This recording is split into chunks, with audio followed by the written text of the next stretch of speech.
It's like the car has a sexy ass. I've been looking at like details of the car, but I think really it's the silhouette that's the most sexiest thing about this car. So I think if I can represent that somehow in every single print, then I'll have done my job.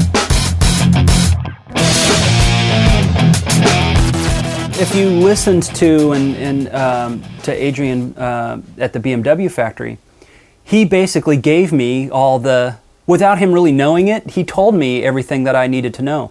Generally, you know, I'm trying to think of the ideas myself.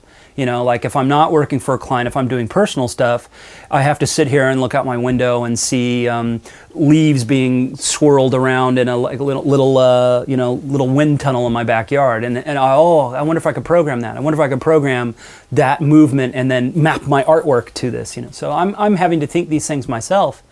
But he actually told me all the concepts and all the parameters because he's doing those same things with metal. I'm going to do the same thing with ones and zeros.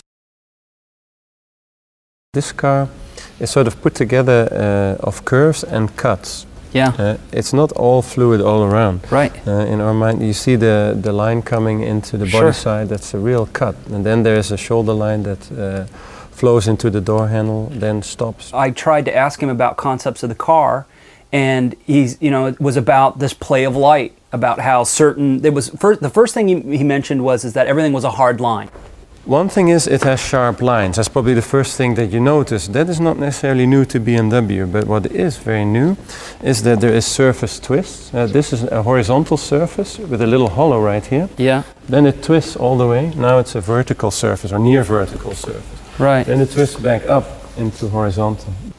But then he also said that it was also about how you tilt these hard lines so that some become shadow and some become highlight. I mean, this line, for example, here the surface is positive, then there's a little hollow that develops and creates a little shadow, and then it runs out again. Right. It's positive again. He also talked about that some of these hard lines would start and then stop, and then they would continue, but they would continue with a very, very subtle fold so that it would actually look like the line was behind fabric. This line seems to disappear, but it shines through, through the body. So sometimes, we were inspired here by, let's say, cloth. When you put cloth over something hard, sometimes it shines through. Absolutely.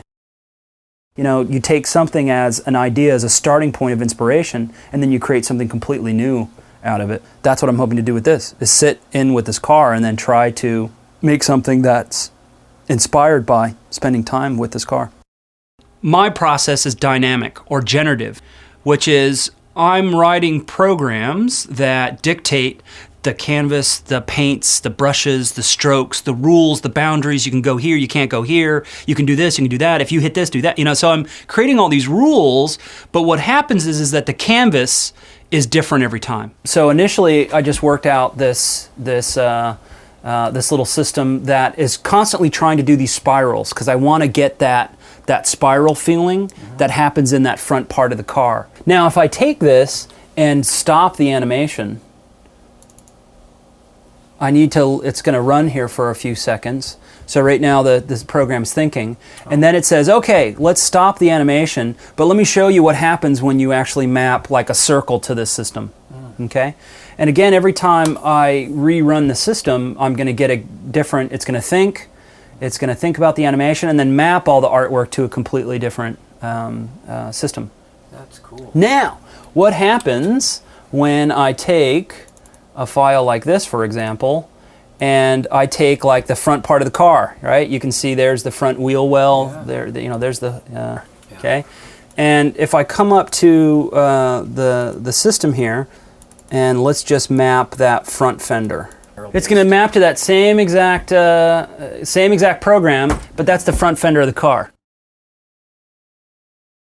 BMW itself has a long history of supporting the arts. And Joshua really gives us the opportunity to take a completely new direction on this. He's obviously got some very innovative techniques that he is using to create art. And this is something that BMW started doing very early on, when BMW was still a very small company. And namely give one of their cars to an artist and let them do whatever they wanted to do with it. So it's always been part of BMW's makeup that something out of the ordinary like that, something experimentational, something that would mean taking risk, was allowed. So I really enjoyed my conversation with Adrian because I liked a lot of his concepts behind how the car was actually created. You know, so a lot of these lines and trying to make things look like behind fabric. I mean, like trying to take concepts outside of making a car to make a car is very much what my work is about.